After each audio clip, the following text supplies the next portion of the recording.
Hello to all my lovely viewers. I, Hiteshi, welcome you all to your own channel, Explorer on the Way. So let's get deep into our minds to pull out the best in us. With that said, without any further delay, let's see what we are up to today. अब तक हम पढ़ चुके हैं rational numbers के बारे में. आज हम पढ़ेंगे नेक्स्ट टाइप ऑफ नंबर्स के बारे में. नेक्स्ट टाइप ऑफ नंबर्स हैं इर्रेशनल नंबर्स. इर्रेशनल नंबर्स होते क्या हैं? सिंपली पुट करें तो इर्रेशनल नंबर्स रैशनल नंबर्स के अपोजिट होते हैं. अब इर्रेशनल नंबर्स रैशनल नंबर्स के अपोजिट हैं तो मतलब कौन से होंगे? रैशनल नंबर्स तो होते हैं जो p बाई क्यू की फॉर्म में लिखे जा सकते हैं, जहां पर p और q इंटीजर्स होते हैं और q नॉट इक्वल्स टू 0. तो अपोजिट है तो फिर इर्रेशनल नंबर्स वो नंबर्स होंगे जो p बाई क्यू की फॉर्म में नहीं लिखे जा सकते, where p and q are integers and q not equals to 0. तो हमें डेफिनेशन लिखनी हो तो हम कैसे लिखेंगे? A number s is called irrational. A number s is called irrational if it cannot be written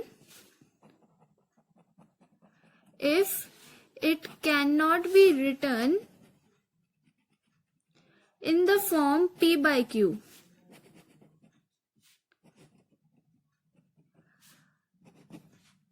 Where p and q are integers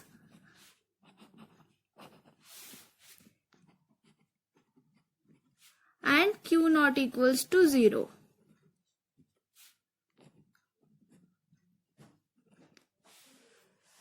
तो ये तो रैशनल नंबर्स की डेफिनेशन से मिलती जुलती डेफिनेशन है. बस फर्क क्या है कि cannot be written in the form p by q आ जाता है, बाकी सब तो सेम है. तो अगर रैशनल नंबर्स की डेफिनेशन याद होगी आपको तो आप इर्रेशनल नंबर्स की डेफिनेशन भी इजीली लिख सकते हैं. अब हमें एक कलेक्शन मिल गया रैशनल नंबर्स का और एक कलेक्शन मिल गया इर्रेशनल नंबर्स का. अगर हम इन दोनों कलेक्शंस को जोड़ दें तो हमें एक नया कलेक्शन मिल जाएगा और उस कलेक्शन को हम नाम दे देते हैं रियल नंबर्स के कलेक्शन का. मतलब रियल नंबर्स क्या होते हैं? Collection of rational and irrational numbers taken together. और इसे हम डिनोट करते हैं आर से, कैपिटल आर से. तो अब हम रियल नंबर्स के बारे में देख लेते हैं थोड़ा सा.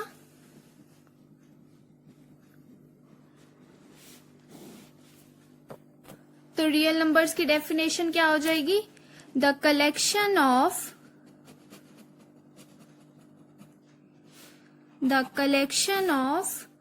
rational numbers, the collection of all rational numbers and irrational numbers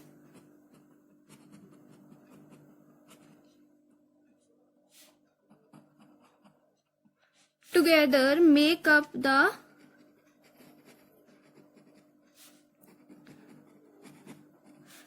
collection of all rational numbers and irrational numbers together make up the collection of real numbers.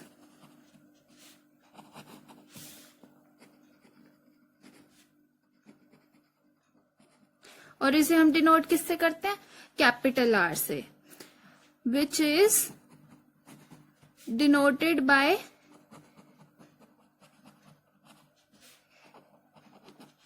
Capital R.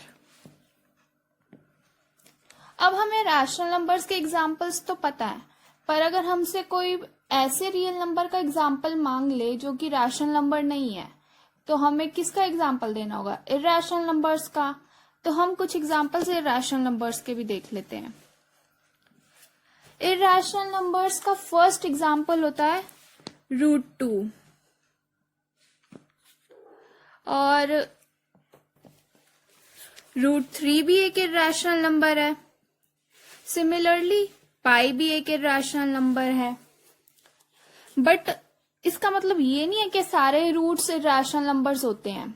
अब अगर हम ले लें √4 की वैल्यू क्या होती है? 2 और 2 को हम 2/1 लिख सकते हैं, मतलब ये तो एक रैशनल नंबर हो गया, तो ये तो इरैशनल नहीं हुआ ना। √2 और √3 इरैशनल है, √4 इरैशनल नहीं है। सिमिलरली अगर हम ले लें √9 तो उसकी वैल्यू आती है 3, और 3 भी एक रैशनल नंबर है, तो ये भी एक इरैशनल नंबर नहीं है। अब कौन से रूट्स इरैशनल नंबर होते हैं और कौन से रैशनल?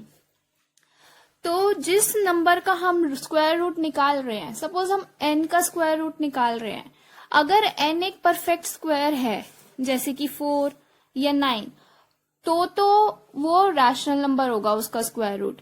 बट अगर वो एक परफेक्ट स्क्वायर नहीं है, जैसे अगर हम n को 2 ले लें या n3 ले लें या n5 ले लें, तो उसका स्क्वायर रूट जब हम निकालेंगे ना तो वो इरैशनल होगा, मतलब √2, √3, सिमिलरली हम एक ले सकते हैं √5, ये सारे इरैशनल नंबर्स हैं, और पाई भी।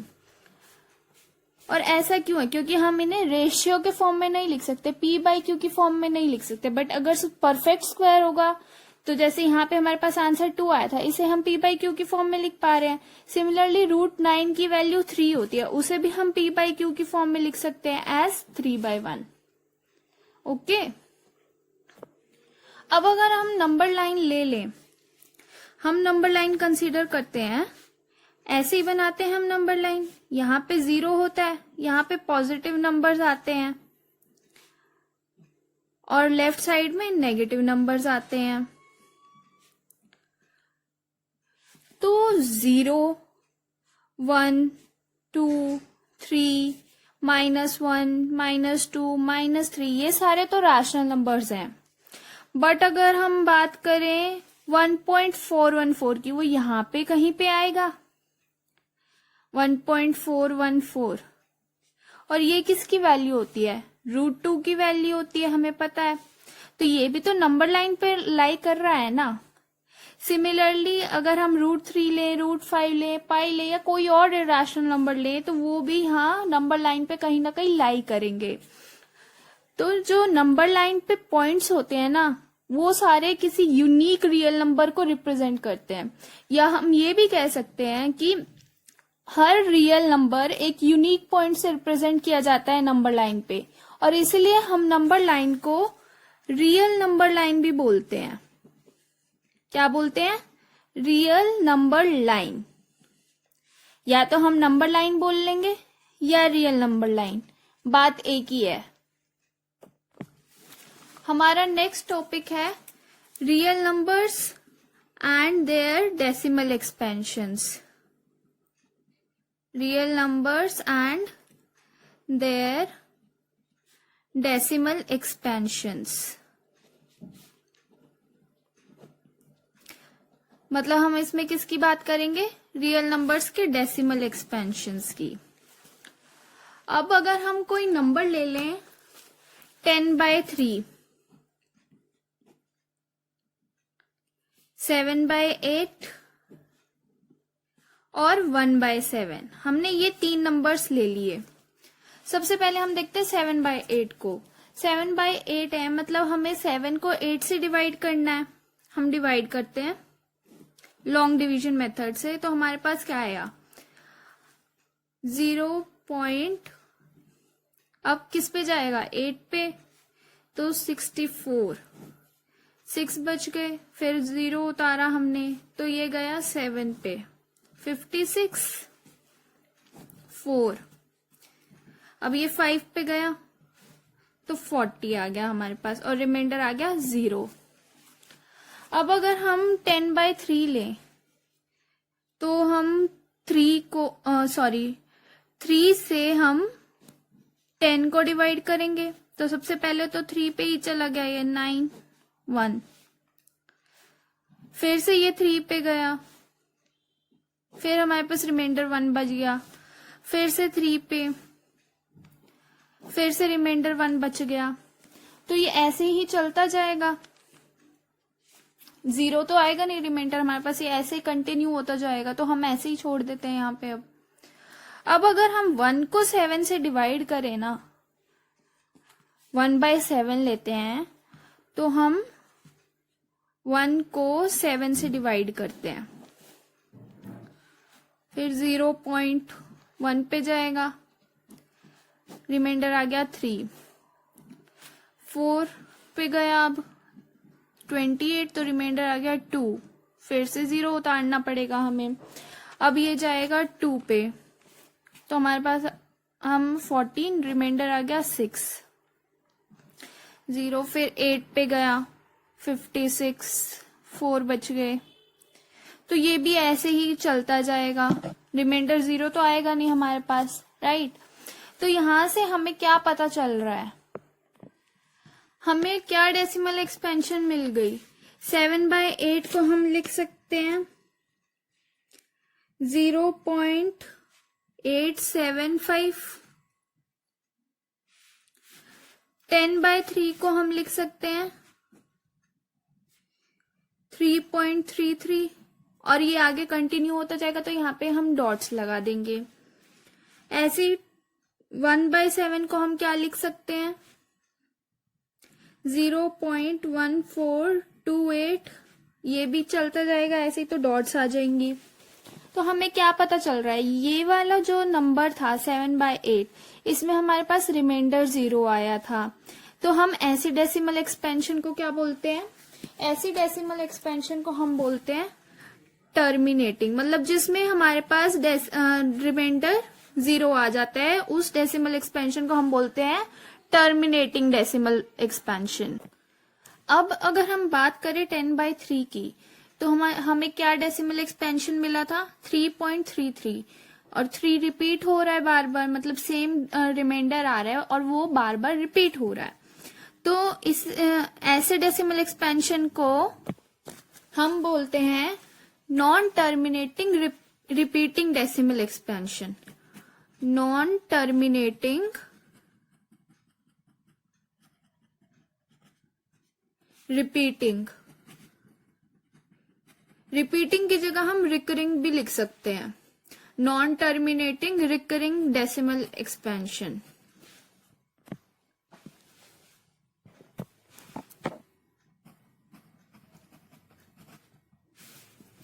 अब 1/7 को हमने जैसे डिवाइड करा था, तो अगर हम आगे कंटिन्यू करें उसे, मतलब जितना मैंने करके दिखाया उसके आगे अगर हम कंटिन्यू करें तो हमें पता चलेगा, हम नोटिस करेंगे कि जो रिमाइंडर्स है ना वो रिपीट होना स्टार्ट हो जाएंगे एक स्टेज के बाद।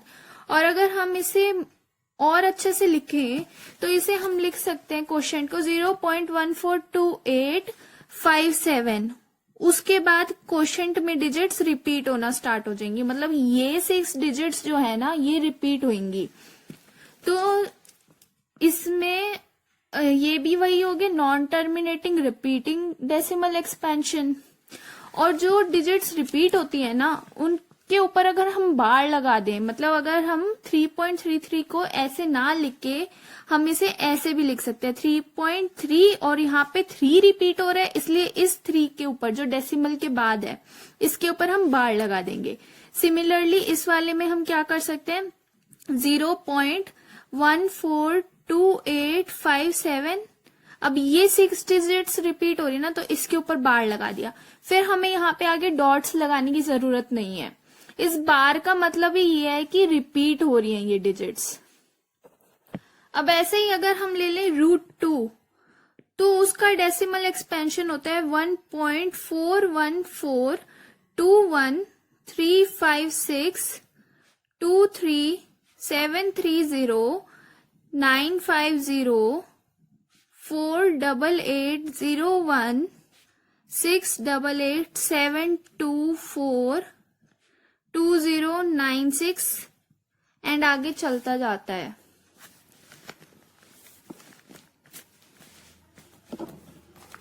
सिमिलरली पाई के लिए भी हम क्वेश्चन सॉल्व करने के लिए तो इसकी वैल्यू लेते हैं 22/7 या 3.14, बट जो इसकी एग्जैक्ट वैल्यू है वो होती है 3.14159265358979 और आगे ऐसे ही कंटिन्यू होती रहती है।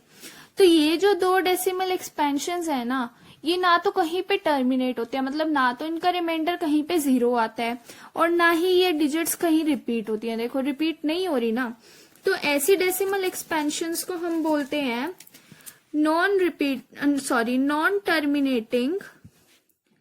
रिमाइंडर 0 नहीं आ रहा, मतलब टर्मिनेट नहीं हो रहा कहीं भी, तो इसलिए नॉन टर्मिनेटिंग, और डिजिट्स रिपीट भी नहीं हो रही, तो नॉन टर्मिनेटिंग नॉन रिपीटिंग, या non terminating non recurring. Repeating की जगह हम रिकरिंग भी लिख सकते हैं।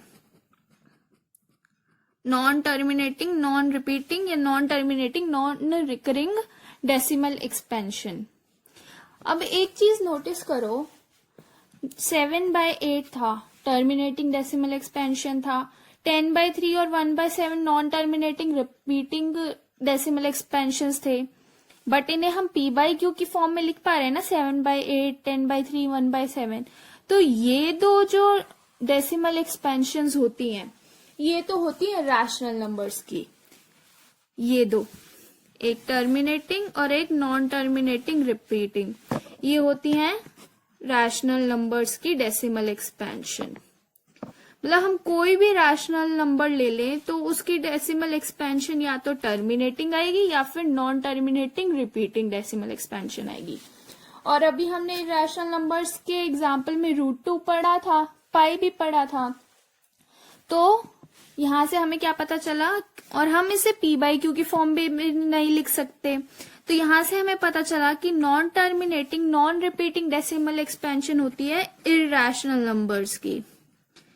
ये आपको याद होना चाहिए कि रैशनल नंबर्स की डेसिमल एक्सपेंशन होती है टर्मिनेटिंग या फिर नॉन टर्मिनेटिंग रिपीटिंग, और इरैशनल नंबर की होती है नॉन टर्मिनेटिंग नॉन रिपीटिंग। तो अगर आपको कोई नंबर दे दिया जाए और आपको बोला जाए कि रैशनल नंबर है, तो आप बोलेंगे कि उसकी डेसिमल एक्सपेंशन कैसी होगी, या तो टर्मिनेटिंग या नॉन टर्मिनेटिंग। सिमिलरली अगर आपको कहा जाए कि किसी नंबर की डेसिमल एक्सपेंशन टर्मिनेटिंग या नॉन टर्मिनेटिंग रिपीटिंग है और नंबर बताओ कैसा होगा, तो आप डायरेक्ट बता सकते हैं कि वो रैशनल नंबर होगा। सिमिलरली इरैशनल नंबर्स या फिर non terminating non repeating decimal expansion के लिए भी क्वेश्चंस होते हैं। अब ऐसे ही आपको क्वेश्चंस दिए जा सकते हैं और आपको कहा जा सकता है कि डेसिमल फॉर्म निकालिए। कोई नंबर दे दिया जाएगा, जैसे 7/8 दे दिया जाए या 1/7 दे दिया जाए, और आपको कहा जाएगा कि डेसिमल एक्सपेंशन निकालिए, तो लॉन्ग डिवीजन मेथड से आप इजीली निकाल सकते हैं, जैसे हमने अभी करा। सपोज आपको नंबर दे दिया जाए -17/8 और आपको कहा जाए कि इसकी डेसिमल एक्सपेंशन बताइए या डेसिमल फॉर्म में इसे एक्सप्रेस करिए। तो आपको पता है कि 17/8 रैशनल नंबर है, तो इसके लिए हम क्या करेंगे, पहले तो हम 17/8 की डेसिमल एक्सपेंशन निकालेंगे। तो हम 17 को 8 से डिवाइड करेंगे लॉन्ग डिवीजन मेथड से। तो सबसे पहले तो ये 2 पे जाएगा, 16, 1 रिमाइंडर 1, तो ये 8 आया, रिमाइंडर हमारे पास आया 2, फिर से 0 उतारेंगे।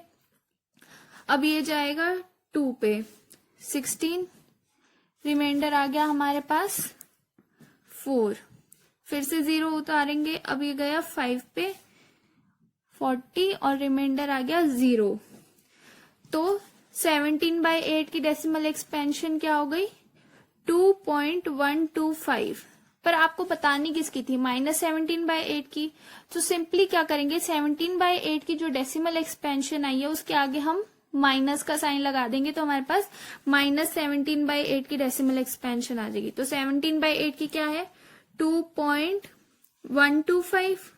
आगे बस हमें माइनस का साइन लगाना है, तो ये हो गई -17/8 की डेसिमल एक्सपेंशन।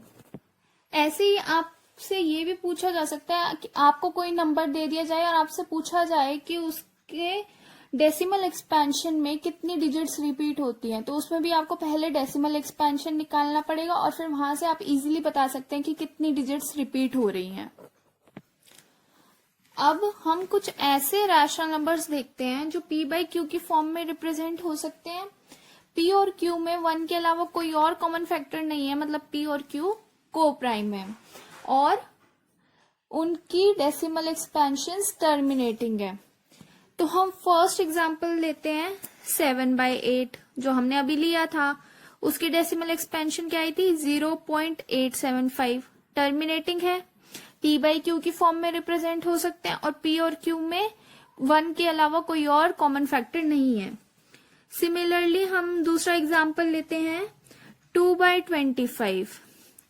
इसकी डेसिमल एक्सपेंशन आती है 0.08। अगेन ये भी टर्मिनेटिंग है, सारी कंडीशन सेटिस्फाई हो रही है कि डेसिमल एक्सपेंशन कैसी है, टर्मिनेटिंग। पी बाई क्यू की फॉर्म में रिप्रेजेंट कर सकते हैं हम, पी और क्यू में 1 के अलावा कोई और कॉमन फैक्टर नहीं है। और एक और एग्जांपल हम लेते हैं 3/10। इसकी डेसिमल एक्सपेंशन क्या आएगी 0.3। ये भी हमारी सारी कंडीशंस को सेटिस्फाई कर रहा है। तो अब यहाँ पे एक चीज नोटिस करिए, जो यहाँ इन तीनों एग्जांपल्स में क्यू है। फर्स्ट एग्जांपल में 8 है, 8 को हम कैसे लिख सकते हैं 2 क्यूब लिख सकते हैं, मतलब 2 इंटू 2 इंटू 2। 25 को हम लिख सकते हैं 5 स्क्वायर। 10 को हम लिख सकते हैं 2 into 5, right.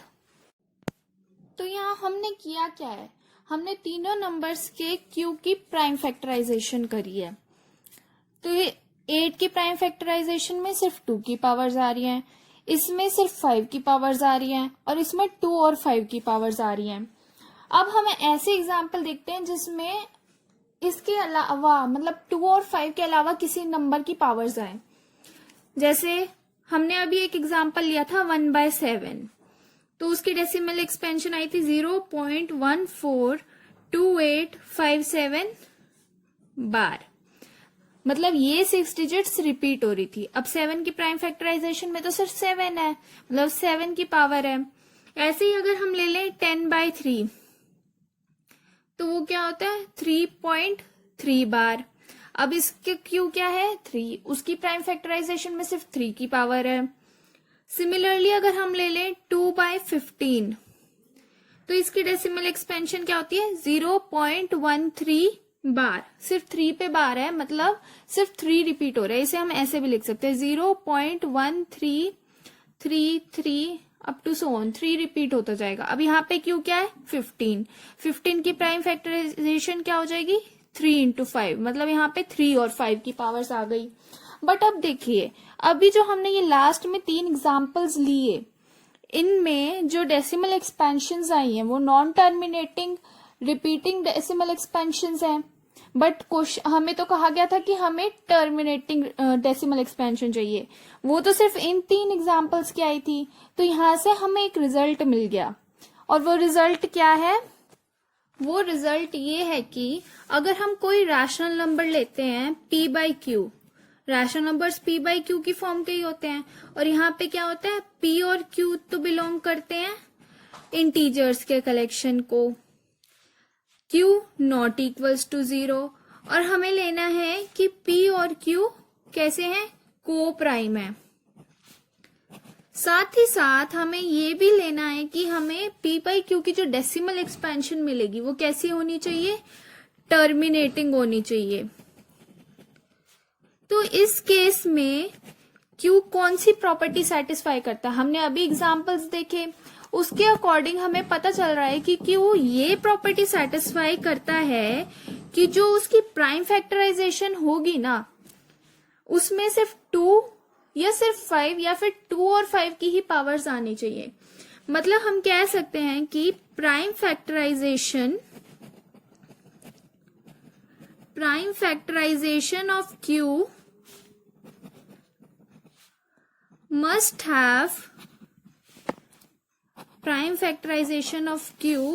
have only powers of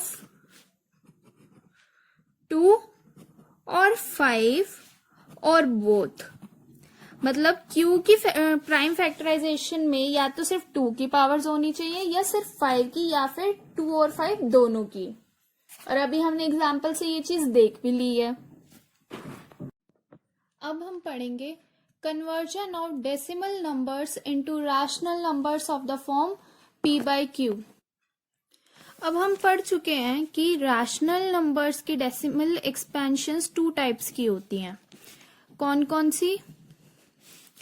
पहली तो होती है टर्मिनेटिंग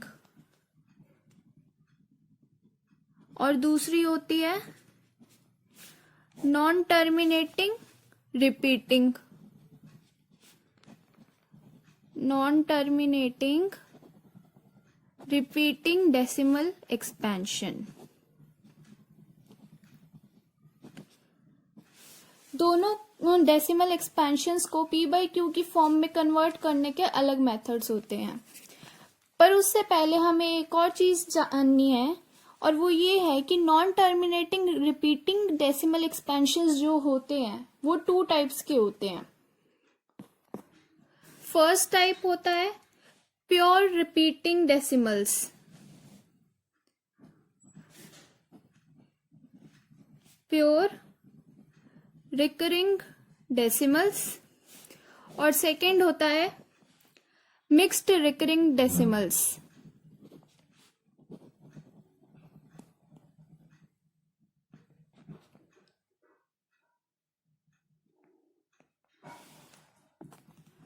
प्योर रिकरिंग डेसिमल्स वो होते हैं जिनमें डेसिमल पॉइंट की बाद की सारी डिजिट्स रिपीट होती हैं। कौन से होते हैं? जिनमें all digits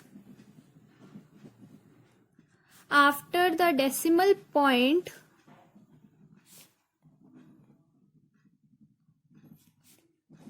are repeated। इसके एग्जाम्पल क्या हो गए? 0.3 बार, 0.123 बार एक्सेट्रा। और मिक्स्ड रिकरिंग डेसिमल्स कौन से होते हैं? जिनमें डेसिमल पॉइंट के बाद एटलीस्ट एक डिजिट ऐसा होगा जो रिपीट नहीं हो रहा। मतलब कि जैसे इसमें सारी डिजिट्स रिपीट हो रही होती हैं डेसिमल पॉइंट के बाद, मिक्स्ड में वो चीज नहीं होती। एटलीस्ट एक डिजिट हमें ऐसा जरूर मिलेगा जो रिपीट नहीं हो रहा और फिर उसके बाद की सारी डिजिट्स रिपीट हो रही होती हैं। तो हम कह सकते हैं कि ऐसा decimal expansion in which at least one of the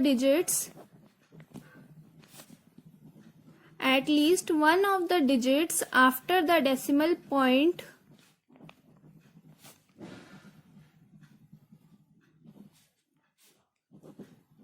is not repeated।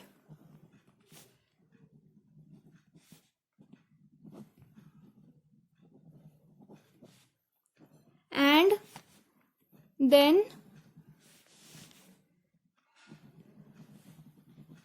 some digit or digits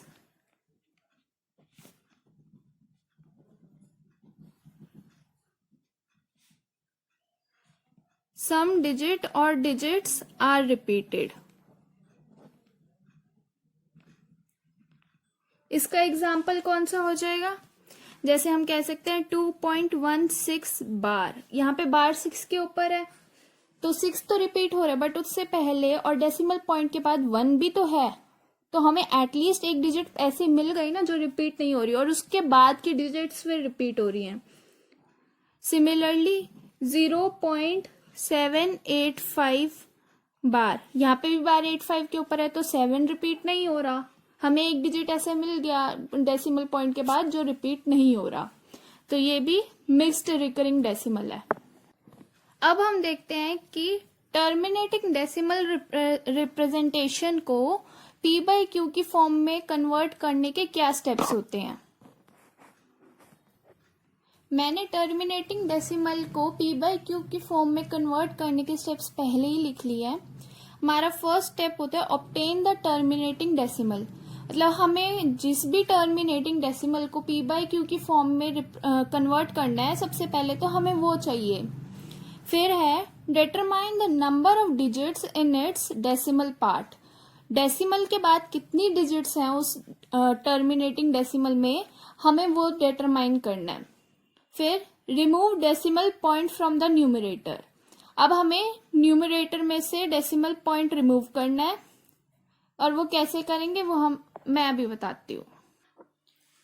remove decimal point from the numerator का मतलब सिंपली इतना है कि हमें जो टर्मिनेटिंग डेसिमल गिवन है ना, उसका डेसिमल पॉइंट हमने रिमूव करना है। और वो हम कैसे करेंगे? If the number of digits in the decimal part of the given terminating decimal is 1, divide by 10, 2 divide by 100, 3 divide by 1000 and so on.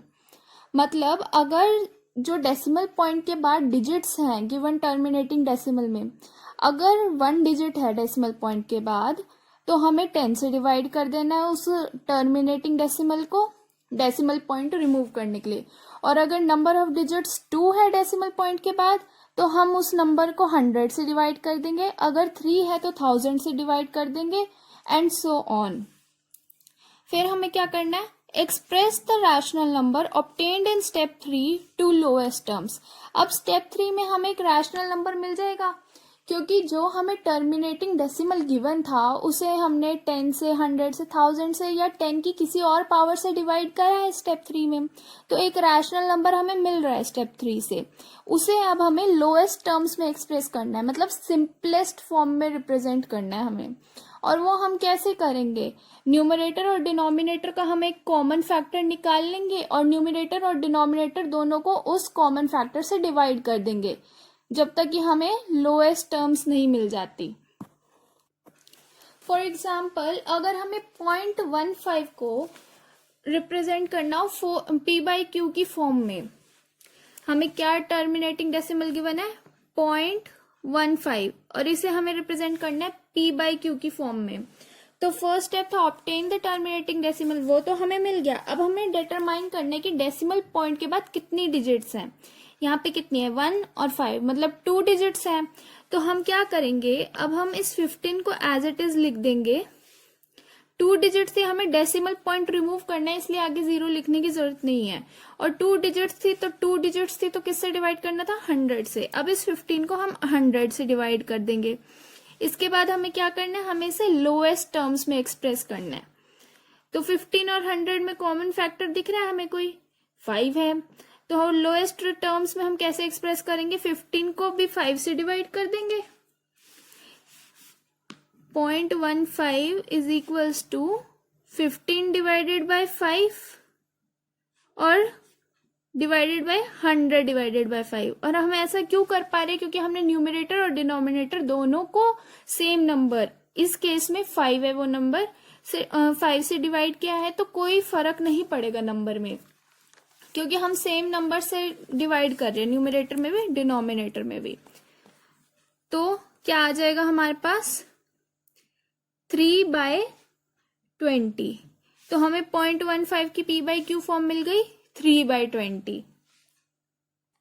अब हम देखते हैं कि non terminating repeating decimal expansions को हम p/q की फॉर्म में कैसे कन्वर्ट करते हैं। उसमें सबसे पहले हम देखेंगे प्योर रिकरिंग डेसिमल्स को कन्वर्ट करने का तरीका। अब मैंने इसके स्टेप्स भी पहले ही लिख लिए हैं। फर्स्ट स्टेप है obtain the repeating decimal and put it equal to x। मतलब हमें जो भी प्योर रिकरिंग डेसिमल गिवन है उसे हमने x के इक्वल पुट करना है।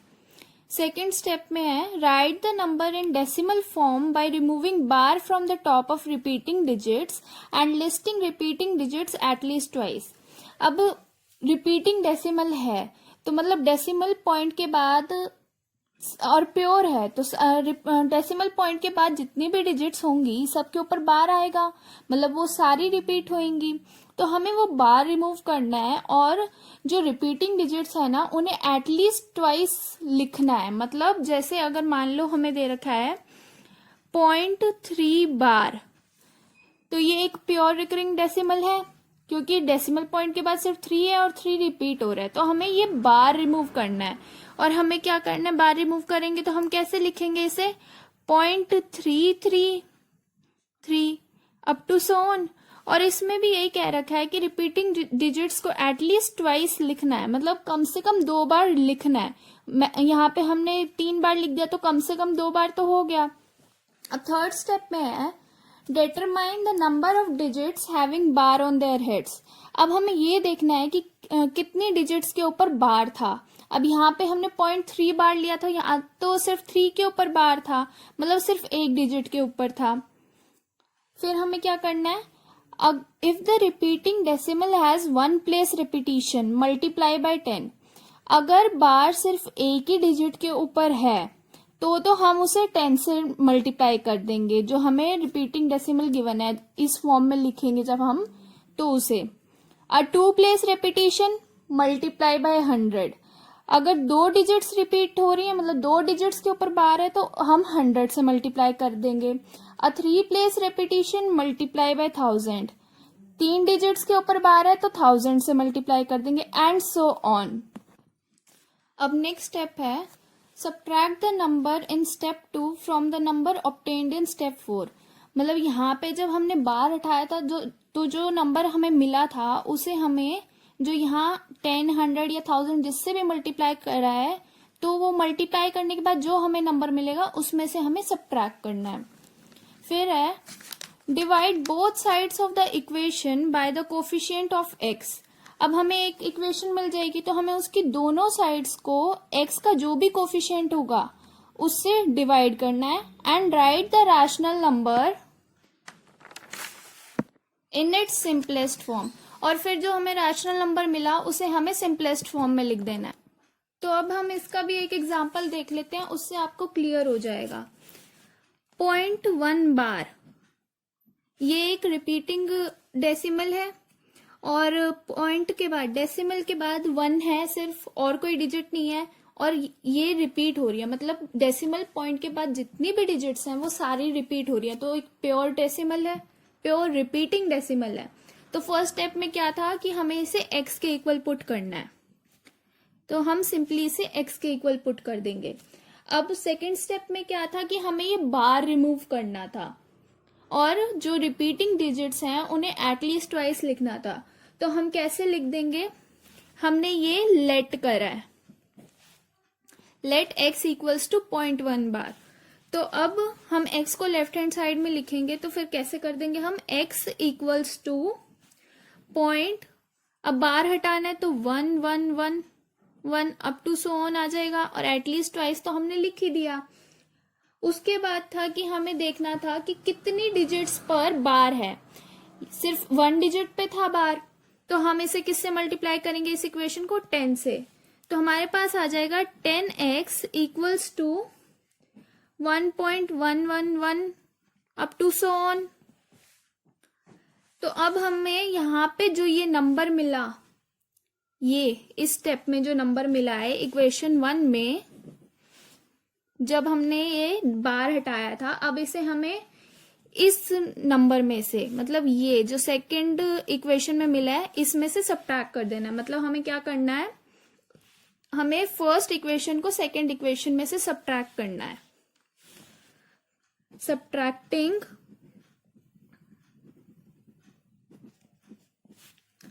Equation 1 from equation 2 we get, क्या आ जाएगा, 10x minus x 9x equals to 1.111 up to so on minus 0.11 up to so on. तो क्या आ जाएगा, 1, क्योंकि दोनों में डेसिमल पॉइंट्स के बाद तो 1 रिपीट हो रहा है, और डेसिमल से पहले यहाँ पे हमारे पास 0 है, यहाँ पे 1, तो 1 आ जाएगा सिर्फ। तो अब हमें क्या करना है, जो x का कोफिशिएंट है उससे हमें दोनों साइड्स को डिवाइड कर देना है, इक्वेशन की दोनों साइड्स को। मतलब 9x डिवाइडेड बाय 9, क्योंकि x का कोफिशिएंट 9 है, इक्वल्स टू 1/9। यहाँ भी 9 से डिवाइड करा तो हमारे पास क्या आ गया, x इक्वल्स टू 1/9। और ये सिंपलेस्ट फॉर्म में, तो हमें आगे कुछ भी करने की जरूरत नहीं है। तो हमें 0.1 बार की p/q फॉर्म मिल गई 1/9। ऐसे ही हम अगर 0.2 बार का निकालें, 0.2 बार को अगर हम कन्वर्ट करें p/q फॉर्म में, तो हमें आंसर मिलता है 2/9। तो 0.1 बार था 1/9, 0.2 बार था 2/9। तो हम 2/9 को क्या लिख सकते हैं, 2 इंटू 1/9 लिख सकते हैं, और 1/9 किसकी वैल्यू है, 0.1 बार की। तो मतलब क्या गया, 2 into 0.1 bar, 0.2 bar is equals to 2 into 0.1 bar. Similarly अगर हम 0.4 बार निकालें तो वो होता है 4/9, मतलब 4 इंटू 1/9, तो इसे भी हम लिख सकते हैं 4 इंटू 0.1 बार। तो 0.2 बार हो, 0.3 बार हो, 0.4 बार हो, 0.9 बार हो, कुछ भी हो, उसे हम 0.1 बार के प्रोडक्ट की टर्म्स में लिख सकते हैं। अब मिक्स्ड रिकरिंग डेसिमल को p/q की फॉर्म में कैसे कन्वर्ट करते हैं वो हम नेक्स्ट टाइम देखेंगे। Thank you so much for watching this video. अगर आपको मेरी ये वीडियो पसंद आई हो तो प्लीज लाइक करें, शेयर करें और मेरे चैनल को भी सब्सक्राइब करना ना भूलें, ताकि मैं ऐसे ही आपके लिए नई नई वीडियोस लाती रहूं। एंड प्लीज कमेंट्स में अपना फीडबैक जरूर दें। सी यू नेक्स्ट टाइम।